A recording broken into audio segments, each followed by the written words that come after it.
Hi, I'm Kim Johnston, and I would like to introduce the Rotary R501 HD Speed Changer.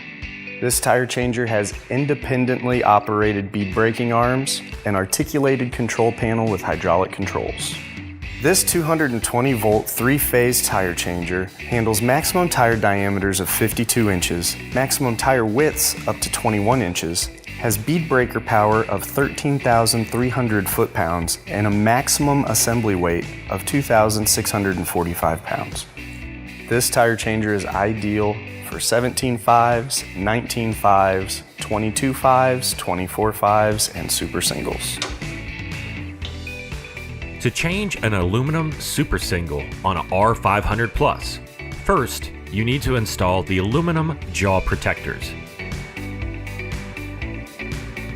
Now I'm going to mount the wheel to the machine.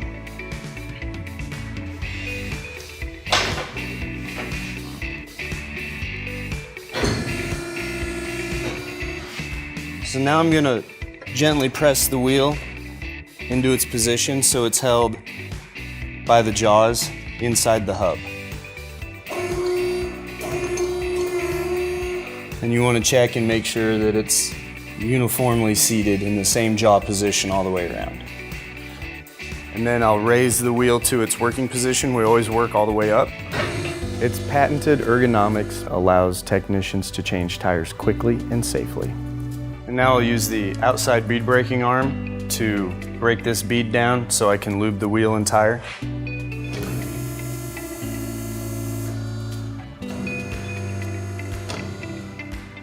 And the nice thing about the control panel is it allows you to walk over and make sure that you have this exactly where you want it.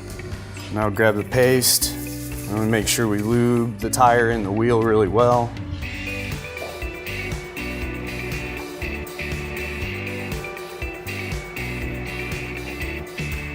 And now that I've got the wheel and tire lubed, I'm going to pull this arm out of the way.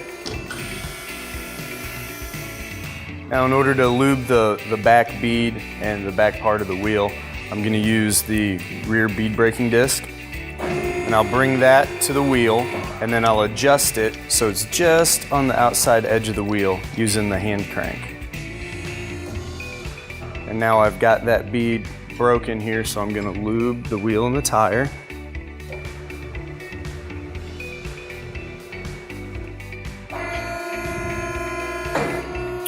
So now we'll bring down our demount tool, and we'll position it over the top of the wheel. And we'll use our bar. We'll get underneath the bead, and we'll just pop it over like this. Then all we have to do is rotate the tire.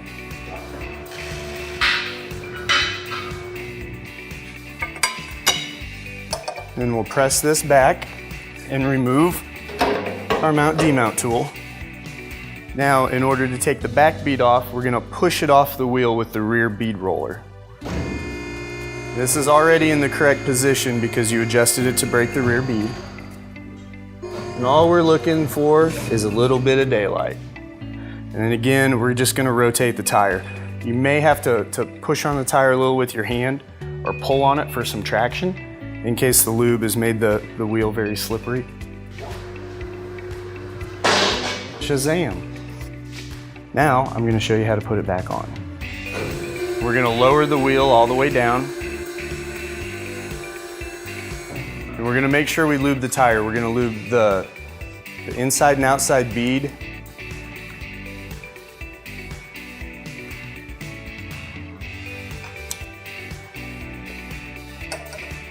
Now we bring our tire over here and we kind of push it on.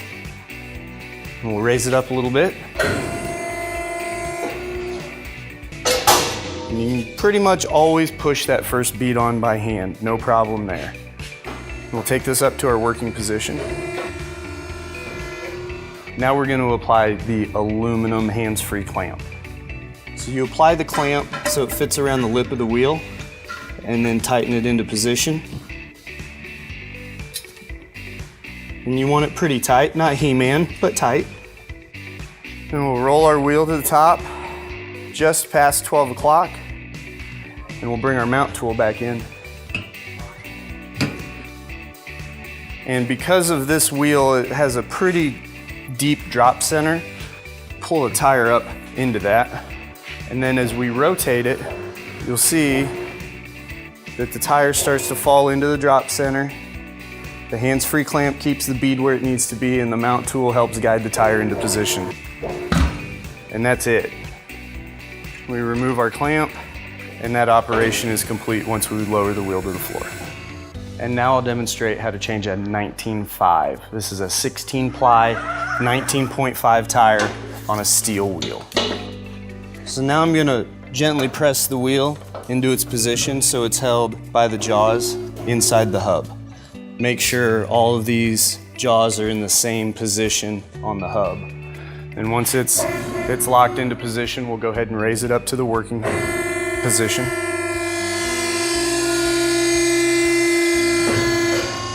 And then again, we're gonna use the outside bead braking arm to push in this bead so we make sure we get this lubed really well.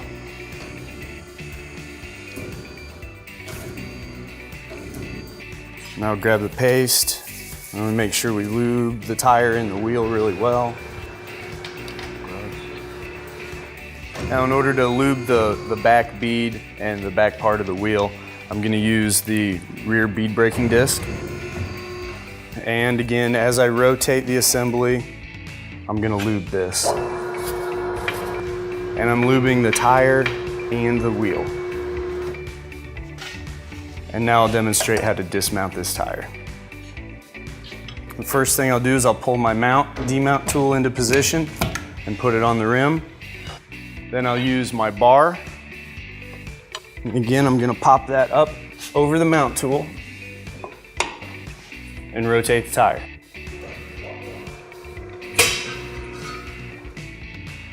So once we've got the front bead off, again, we're gonna use the rear bead roller to push the tire off from the rear. I'm gonna grab the bottom of the tire to make sure it doesn't get bound. And again, just looking for a little bit of daylight. Then all we have to do is rotate the tire, and it's dismounted. Now to remount the tire, we want to make sure we lube the inside and outside of the front bead and the back bead. Okay, so now I'll roll the tire into position, slide it up to the wheel. We'll lift this up a little bit here.